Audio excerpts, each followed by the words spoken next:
All right, welcome back to Two Stupid Guys Trade Stocks. I'm Vinny. I'm Dylan. And today we're going to talk about the Amex Platinum card and whether or not it's worth it. I mentioned that I have this recently to Dylan, and Dylan was kind of taken aback. He's like, "Why do you have a credit card with $550 annual fee?" That doesn't make any sense to me. Yeah, I decided to make a video to justify it, so he can kind of understand how you can make it worthwhile. So, good luck selling me, Vinny. I know, right? We'll see.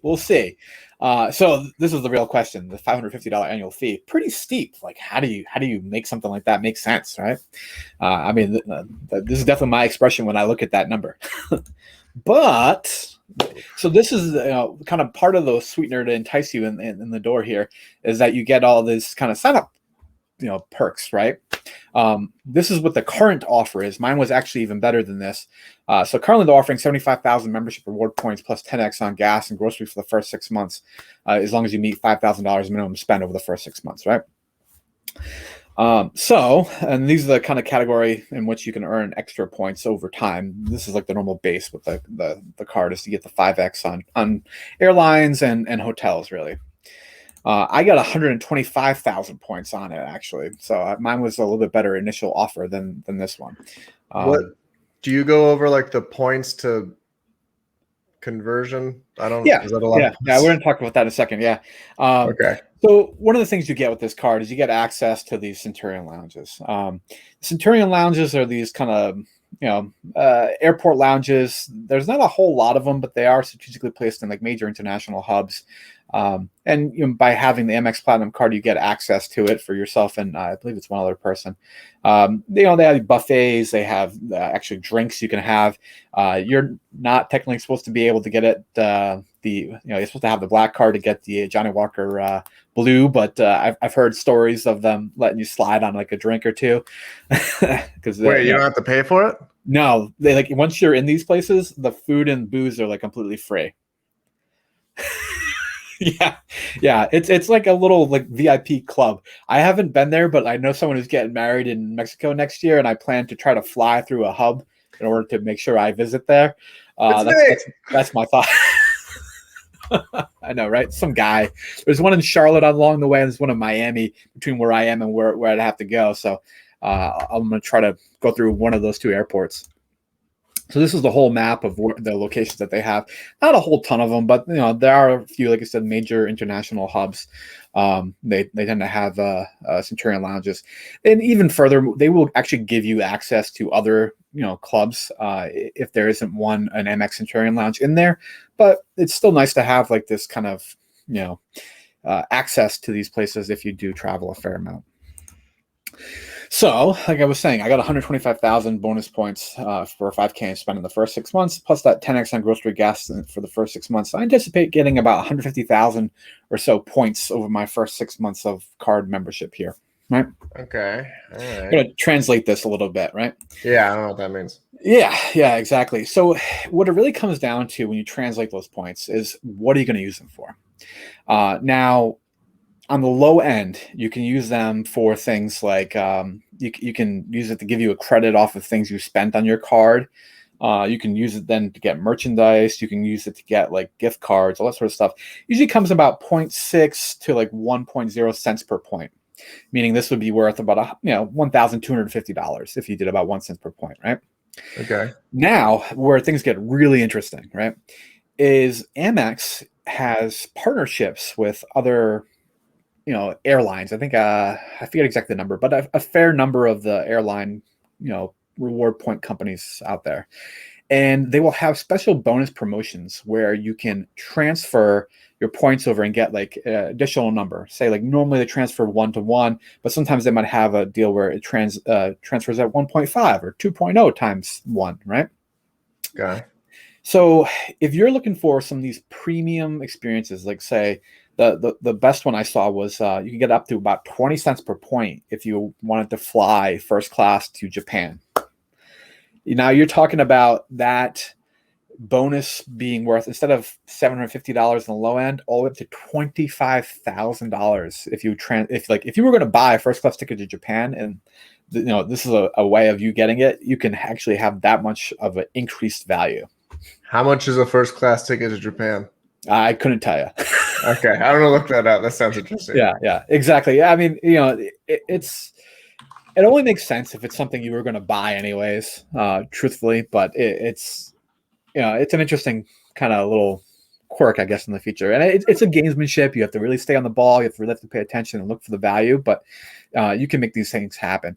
My wife and I were looking at flying to Hawaii, and with the number of points I got there and sign up, it would be enough for us to be able to both fly round trip to Hawaii from Boston. So yeah, exactly. So the return there can be pretty good as long as you're interested in spending it, particularly on travel. Airline points seems to be like the category that's the best deal. I feel like this is wrong. This is saying it's like $16,000. Yeah, that I'm not surprised. Oh my god. Yeah, so this is saying it would cover like 3/4 of a trip for two to Japan first class, basically. Yeah. I mean, those are those YOLO life trips, but this is a way you can make them more reasonably affordable, I guess. All right. If you're kind of looking for more just like kind of return for your spend there, this if you get the Charles Schwab Amex Platinum card, you can then convert your points into dollars deposited directly into your Charles Schwab account. So in that case, you're looking at almost a little over $1,500 in cash, basically, you can get for this. Yeah, pretty impressive. Yeah. So that's like the first 3 years of the annual fee. Yes, but there are ways to chip away at the annual fee themselves too, right? That's the next slide is going to talk about here. So this is actually screenshots from my account. These are all like the benefits that come within the account. Some of them I've used, some of them I haven't yet. So, one of them, if you see right up top here, they have the cell phone protection plan. There's this PayPal credit, which is like a short-term loan for 6 months. This 5X, I'll plan on traveling at least once or so a year. So I think I'll be able to make that worthwhile. The Saks credit, my wife is a big fan of that. I'll explain that one here in a second. You get some kind of agreements with Uber. There's an airline fee credit up to $200. You get hotel status, theoretically get upgraded to like a better room. I wasn't traveling on my own Amex Platinum card, but I was traveling on someone else's at one point in time and did get to enjoy the complimentary Marriott breakfast and kind of upgrade, basically. New Orleans. Okay. All right. So, like I was saying, there's a whole host of benefits here. And the real question is, what are these worth to you? Can you make these worthwhile? That's where you have to kind of figure out what you're willing to pay for this card, right? So this is how I kind of break it down, right? So the annual fee, $550. Saks credit, so you get a $50 credit once every 6 months, basically. So I've actually been able to use this twice already. My wife's definitely a fan. I've gotten her some perfume. I got her like a winter hat. What's Saks? Like Saks Fifth Avenue, the department store. It's like a fancy department store. I don't know. I've never been there. I just go online to the website. So they just give you like a $50 gift certificate? Not like exactly. But if you buy something from Saks during that time period and you have this enabled for your account, it'll automatically give you a credit for $50 off the purchase. So you have to make a purchase. But okay. But so I just go on the website, sort for $50 and under, and I find something and I buy it. Oh, so it's free. Okay, that's kind of effectively cool. I'm paying for it with my annual fee, right? Right. The PayPal credit, same kind of thing. You get this $30 a month times 6 months this year. This is a temporary thing. I don't know how long they're going to continue it for, but as of right now, it's 6 months. I've been using this to pay for my dog food because you can pay on Chewy with PayPal. So I go on there, place an order for dog food. It comes up to like $50, and then $30 of that gets credited off. So $180 off the dog food this year. Airline fee credit. So same thing. If you go on, it doesn't pay for your actual fare, but it will pay for incidental fees if you decide to like upgrade to a more legroom seat. If you decide to have change your seat, or if you decide you want to purchase like the Wi-Fi, whatever, it'll cover up to $200 worth of that stuff during a calendar year for the specific airline you designate. You have to designate an airline for that. Uber credit. So I don't really ride an Uber, but I do use Uber Eats. See our budgeting video above my dining out over expense there. But they'll actually give me up to $200 worth of free credit with Uber per year, and they give me the Uber Premium like membership for free, which is $100 value. Is that something where you have to like buy something to get it, or they just give you $200 to Uber? They give me it's $15 per month and then $25 in December. And you have to buy something to get it basically. That's how all the Amex stuff works, is that you purchase it and they give you $15 off. So you take an Uber trip and then you'll get an additional, after that trip is done, $15 for the month for another Uber trip in that month? No, it'll be deducted from the cost of the first trip. Oh, okay. So yes, you don't. Okay. Yeah. That's better. Yeah, it's reasonable. And then this phone insurance thing too. I don't have the phone insurance through my cell phone provider because they included my Amex Platinum card. As long as I'm using my Amex Platinum card to pay for my basically my utility bill goes there. My AT&T charges the credit card, and then I pay the credit card, which is whatever. It gets me another like 30 days basically net on my bill. But by doing that for I think it was at least 3 months in a row, now I effectively have phone insurance on my phones up to $800 credit. Per incident. So which, if I look at what I would be paying through AT&T for that, it saves me about $80 a year. Okay. And then this other one, the taxact.com credit, I actually just filed my taxes this morning.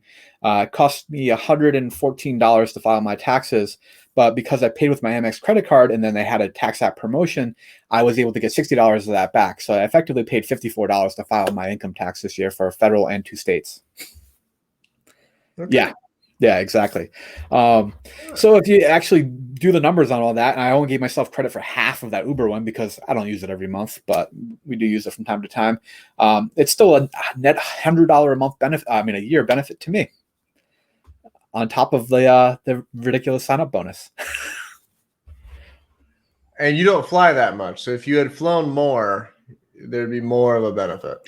Yeah, well, I can earn more membership reward points with flying. There's other things I can do too. Like there's a TSA pre-check, which is $85 every 5 years, which they will pay for. It's another $20 a year if I basically include Oh, they'll pay for that? They'll pay for that. Either TSA pre-check or global entry. We could have ended this entire presentation. I have waited in lines at the Phoenix airport. It is a nightmare. And then my fiance did the pre-check, and she just waits for me for 40 minutes while I just sit there. It's horrible. Yeah. Should have started with that. Yeah, they'll do the global entry one too, which I think is $95 for 5 years. They'll pay for that one instead, and that one actually, I guess, automatically gives you TSA pre-check. So the better deal is to do the global entry program, even if you don't fly internationally. But so it's interesting. The $550 annual fee definitely has some upfront like kind of sticker shock, but if you really take the time and are willing to put in the effort to kind of game the system a little bit, you can certainly generate a net positive expected value from the card. And then, like I said, with the additional sign-up bonus, that's another, free $750, $1,500, depending on how you look at it at a minimum. Like, it can be significantly more than that. Oh, geez. Okay. We're going to have to see if people post in the comments if they use this card or not. It seems like a lot of work for a credit card. It is. There's like a whole community of people out there that are like credit card hackers who like try to ensure that they're getting the maximum dollars for their points and stuff. And people can get really into it. And there's even, I didn't even talk about the Amex Platinum Concierge yet. I've yet to use them. I'm actually going to try them for some concert tickets once the world goes back to normal a little bit, just to see what sort of availability they have. For instance, like say, I don't know if there's other restaurants that are like really popular in your area that are hard to get tables at on like a short notice. I don't go to fancy places. For instance, next time you forget an anniversary or a birthday or something like that and go, oh, I need to get somewhere nice like soon, you can call them up, and apparently they will call a concierge and use like the power of American Express to get you a table. Yeah, that's pretty awesome. I would abuse the hell out of that. Yeah, I would do that all the time. Yeah, I mean, it is interesting. People have had some good luck with it. My area, I personally haven't there aren't any places that are like that kind of busy for me. But I think if you live in like a large metro area like New York City, San Francisco, something like that, it makes more sense for you. Huh. All right. Yeah, interesting. All right. Well, thanks for tuning in, guys. We'll catch you on the next one. All right. Thank you.